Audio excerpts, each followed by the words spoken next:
ইরানের মুসলমানেরা তাদের সাথে আমাদের আকীদার অনেক বেশ কম আছে, কিন্তু তারা যখন ঐক্যবদ্ধ হলো, ইরানের ওলামারা আয়াতুল্লাহরা যখন ঐক্যবদ্ধ হলেন, তখন আমেরিকার মতো বিরাট পরাশক্তিকে তারা পদানত করে ইসলামী রাষ্ট্র, তাদের ভাষায় তারা ইসলামী রাষ্ট্র প্রতিষ্ঠা করতে সক্ষম হয়েছে এবং আমেরিকাকে পদানত করেছে।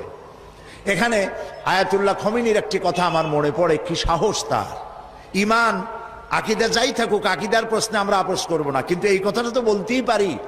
যখন আমেরিকা তাকে বলেছিল যে আমার দূতাবাস থেকে যে 56 জনকে গ্রেফতার করা হয়েছে আমেরিকান, এদেরকে ছেড়ে দাও, তা না হলে তোমার খাদ্য রসদ আমেরিকা থেকে যত সাহায্য যায় সব বন্ধ করে দেওয়া হবে। আয়াতুল্লাহ খমিনী জবাব দিয়েছিলেন আমেরিকান প্রেসিডেন্টকে, তুমি কারে খাবারের ভয় দেখাও? যেই জাতির বছরে 1 মাস না খাইয়া থাকা ফরজ, সেই জাতি তোমার খাবারের অপেক্ষা করবে? তোমার মতো কাফেরদের খাবারের কোনো পরোয়া আমরা করি না।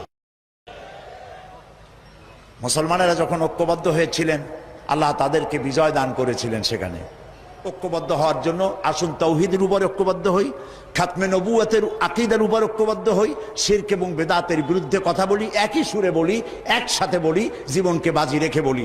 আল্লাহ তাআলা এই তৌফিক আমাদেরকে দান করুন। হাদা মা ইনদি ওয়াল ইলমু ইনদাল্লাহ আলাইহি তাওয়াক্কালতু ইলাইহি উনীব। ওয়াসসালামু আলাইকুম ওয়া রাহমাতুল্লাহি তাআলা ওয়া বারাকাতুহু।